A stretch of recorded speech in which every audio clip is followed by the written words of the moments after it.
Stevie, take it away, Jim. So 350,000 unaccompanied children in the last 2 years have come into our country, and Joe Biden's administration doesn't know where 85,000 of those kids are.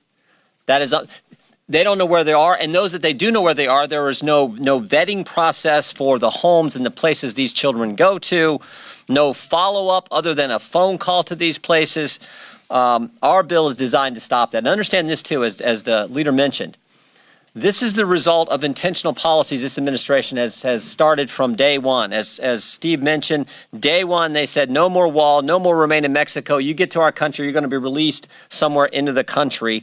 So we put together what we believe is the strongest immigration enforcement legislation ever.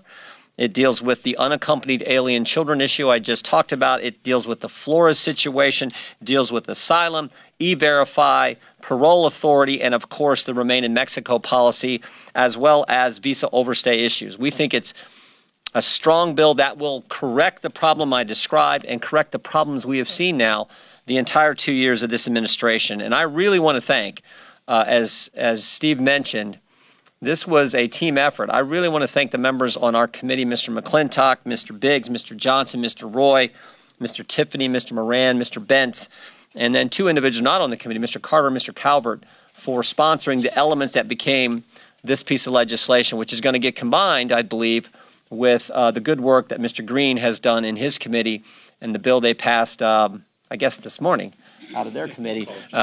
And Mr. McCall, whose bill passed yesterday as well. So that's what we're going to have, and we're going to be on the floor, as the leader mentioned, in a couple weeks, and take that first step into getting control of our border that hasn't been under control at all for this administration. With that, I'll yield to the chairman of the Homeland Security Committee, Mr.